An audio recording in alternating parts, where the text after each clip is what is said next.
किसान और उसका बेटा। एक समय की बात है। एक छोटे से गांव में एक वृद्ध किसान अपने बेटे के साथ रहता था। किसान बहुत मेहनती था और दिन रात अपने खेतों में काम करता था। उसकी उम्र हो चुकी थी और वह चाहता था कि उसका बेटा उसकी तरह मेहनत करे और खेतों की जिम्मेदारी संभाले। लेकिन किसान का बेटा आलसी था और मेहनत करने से बचता था। वह सोचता था कि किसानी का काम कठिन है और उसमें कोई फायदा नहीं है। किसान अपने बेटे की इस सोच से बहुत परेशान था। एक दिन उसने सोचा कि क्यों न बेटे को एक सबक सिखाया जाए। उसने बेटे को बुलाया और कहा, बेटा, मेरे जीवन का समय अब पूरा हो रहा है। मैंने अपने जीवन की सारी कमाई हमारे खेत में छिपा दी है। जब मैं नहीं रहूंगा, तुम उस खजाने को खोज लेना, लेकिन उसके लिए तुम्हें खेत खोदना होगा। बेटे को खजाने की बात सुनकर लालच आ गया।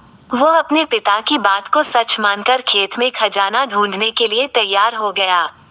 किसान कुछ ही समय बाद चल बसा और बेटे ने तुरंत खेत में खुदाई शुरू कर दी। उसने खेत का एक एक कोना खोद डाला, लेकिन उसे कोई खजाना नहीं मिला। थक हार कर बेटा निराश हो गया और सोचने लगा कि उसके पिता ने उससे झूठ बोला था। लेकिन क्योंकि खेत खुदाई के बाद पूरी तरह तैयार हो चुका था, उसने मजबूरन उसमें बीज बो दिए।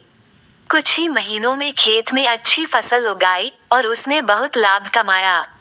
तभी बेटे को समझ में आया कि उसके पिता का असली खजाना मेहनत था।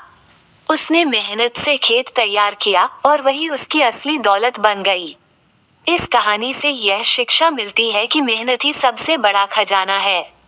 बिना परिश्रम के कुछ हासिल नहीं होता और जो मेहनत करता है, उसे सफलता जरूर मिलती है।